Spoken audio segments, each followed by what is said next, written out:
eficaz, porque lo que hay que tratar es de que no lo consiga, de que no se salga con la suya y además que no salga beneficiado porque consiga otra vez dividir al centro derecha y que suban unos tras otros, que no se aglutine en torno a un gran partido, o sea, que al final consiga, como se dice coloquialmente, matar dos pájaros de un tiro y además de dejar desarmado al Estado, consiga que entren a la gresca, dividir, que Ciudadanos consiga ese poquito de voto que se va a la basura y al final el escaño en las 20, 25 provincias se acaba yendo a Sánchez. Lo que hay que ser es eficaces para dar la vuelta a lo que estamos viendo ante nuestros ojos, que es la desmantelación del Estado de Derecho. A ver, vamos a ver, sobre esto, sobre la pregunta.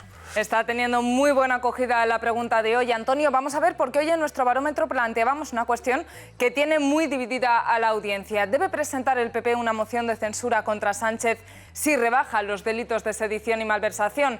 Por ahora ya os adelanto que va ganando el sí, que es precisamente lo que quiere Vox, como nos estaba contando Ignacio Garriga. Sigan votando de todas maneras, que la encuesta no está decidida todavía, queda mucha noche por delante y queremos saber su opinión. ¿Dónde? Pues donde siempre, en 13tv.es.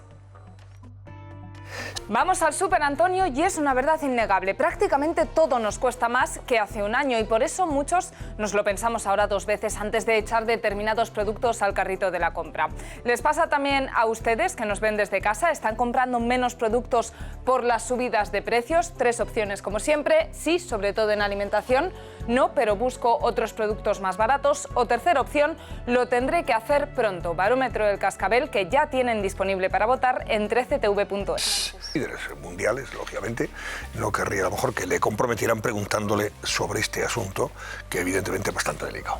Sí, yo creo que todavía son las primeras horas y hay mucha confusión. El periodista polaco que había informado en un primer momento de que se habían producido esos dos muertos, y es que es una ciudad polaca que está fronteriza con Ucrania. Luego ha dicho que parecían fragmentos de misiles rusos que quizá habría derribado Ucrania, con lo cual creo que se tiene que investigar y ver efectivamente qué es lo que ha pasado. Yo sobre la activación del Tratado de la OTAN, del artículo 4 o 5 que comentaba el experto, yo no sé si es automática y creo que habrá que ver también la vocación que tiene Occidente de ir a una escalada con Rusia en un momento en el que Rusia está en una situación de mucha debilidad. Lo estamos viendo que en el campo de batalla está cediendo terreno a Ucrania y que quizá no sea lo que más interese elevar el perfil bélico de la situación y provocar a que quizá Putin dé pasos hacia adelante que no interesen a nadie. En todo caso...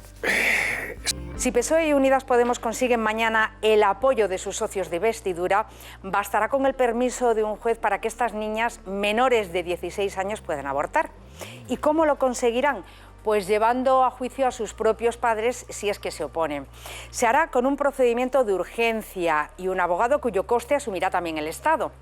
La clave está, nos ha explicado Fernando Avellán... Que a lo mejor estamos en una nueva sociedad en la que el coste no es inmediato, no se protesta en la calle directamente como en otros tiempos, sino que cuando llegue el momento de las urnas la gente vota o decide y castiga, pero silenciosamente. Efectivamente. Bueno, con más temas, con más personajes, más protagonistas y con más... análisis en este Cascabel.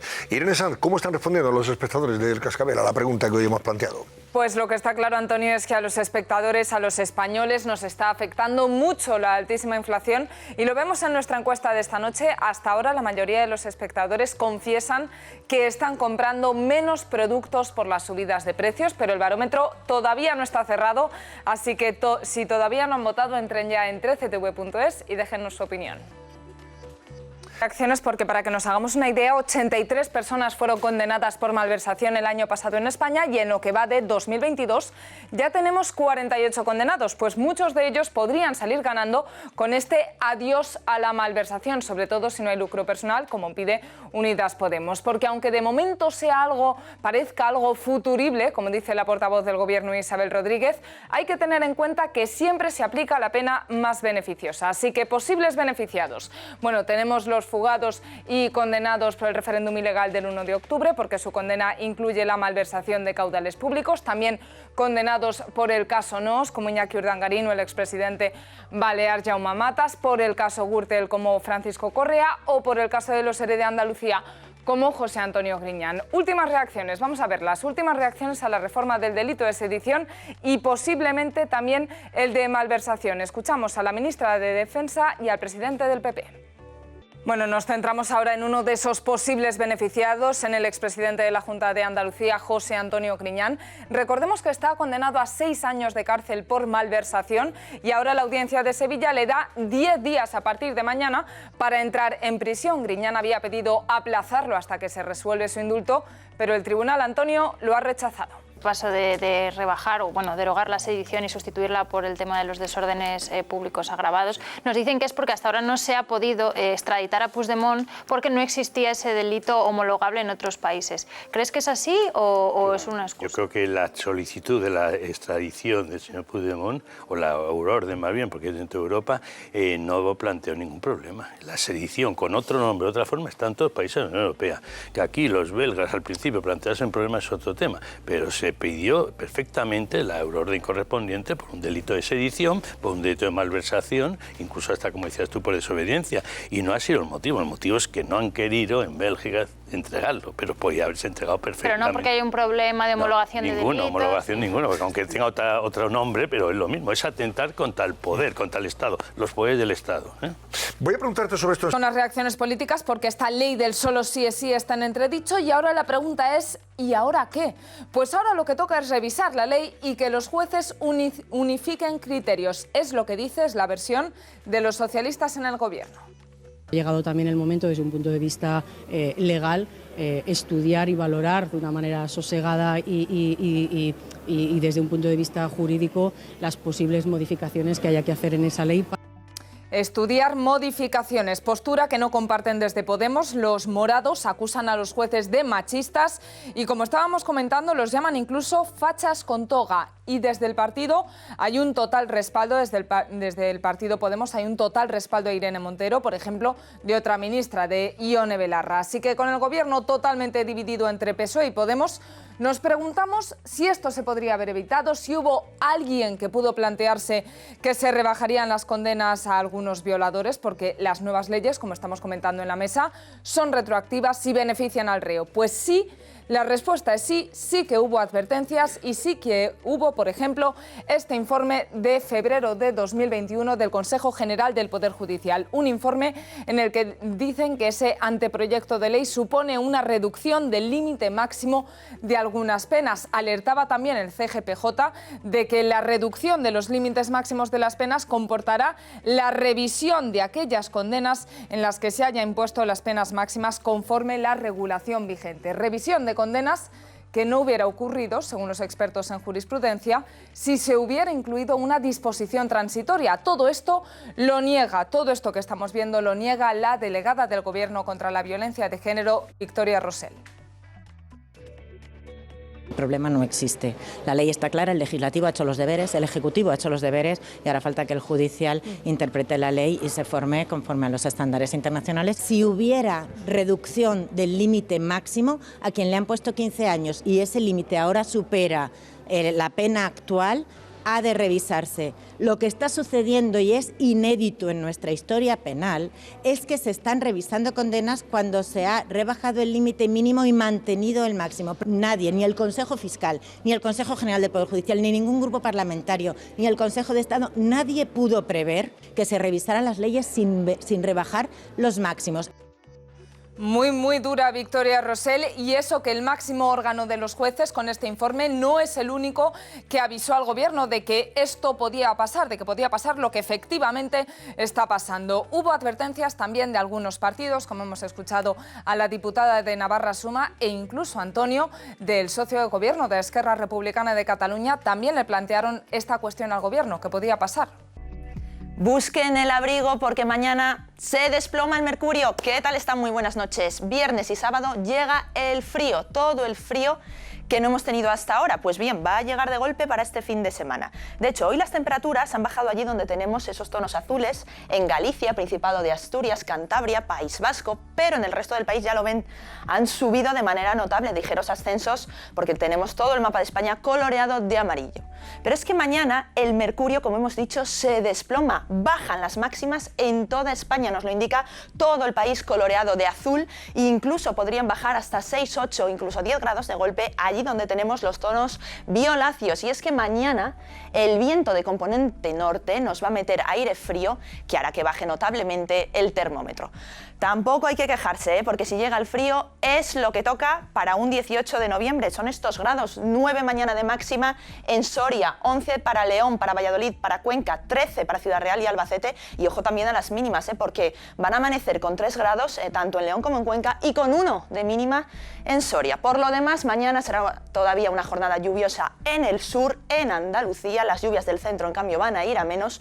Y la novedad para mañana es que, aparte de la llegada del frío, por fin llegan esas lluvias al este peninsular, Comunidad Valenciana, Cataluña y, ojo, a Baleares, especial atención a Ibiza y a Palma, donde esas lluvias podrían ser fuertes y persistentes. Lluvias que también serán persistentes en el Cantábrico y que el sábado seguirán allí, en el Cantábrico. Los detalles del fin de semana los contaremos, como siempre, aquí, en el Espacio del Tiempo. Volvemos mañana a partir de las 3 de la tarde, pero no se vayan, porque se quedan ya mismo con Antonio Jiménez y todo el equipo del Cascabel. Sean felices.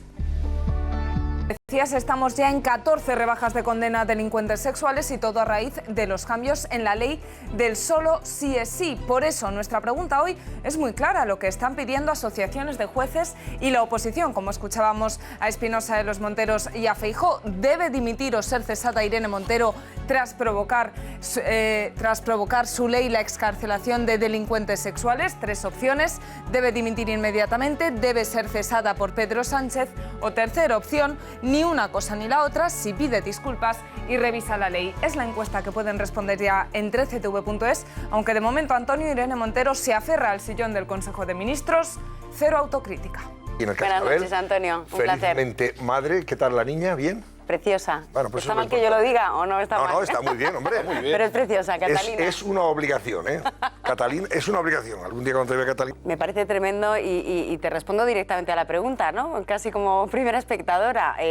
Yo creo que no debe dimitir Irene Montero solo por haber provocado que se alumbrara en el Consejo de Ministros esta chapuza jurídica que no solo fue llamada al orden o fue advertida de sus posibles consecuencias por parte del Consejo General del Poder Judicial, sino por parte de varios miembros del Consejo de Ministros, que son cómplices, obviamente, de que esto se haya alumbrado de esta manera, pero que es que esta era la forma que se había arreglado. Esto era lo que se había pulido después de varios borradores, que Carmen Calvo, que José Manuel Campo advirtieron que eran una auténtica chapuza jurídica. Pero no solo debe dimitir por este motivo, debe dimitir por este motivo, que es su bandera, su santo y seña desde el Ministerio de Igualdad, y por haber cometido la enorme tropelía por parte de un miembro de un Consejo de Ministros, cuyo sueldo pagamos todos, de atentar y de criticar de esa manera tan burda y tan obscena a un poder del Estado como es el Poder Judicial.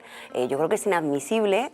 ¿Y qué estaría diciendo la oposición si en lugar de este gobierno estuviera la oposición y en vez de esta oposición estuviera este gobierno? ¿Qué estaría pasando si alguien hubiera cargado de esa manera?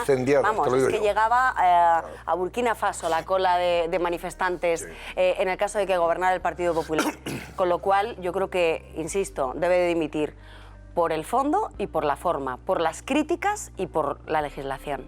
Bueno, fundamentalmente. En el Consejo de Ministros, ¿eh? Sí. Y son los únicos que han salido. Uno de estaba hoy con Irene Montero en el acto del Senado. Y son los únicos que salieron para la foto. Otro grande Marlaska. Pero son los igual. únicos que salieron a enmendar un poco la plana a Irene Montero. Pero es que el presidente de gobierno lo que vemos que ha hecho, Asirla también matizó un poco sus palabras. El primer ataque de... Pero Pedro Sánchez al revés. Y es que a mí lo que me llamó la atención de Irene Montero es que se escudaba en Pedro Sánchez. Decía, como bien ha dicho el presidente,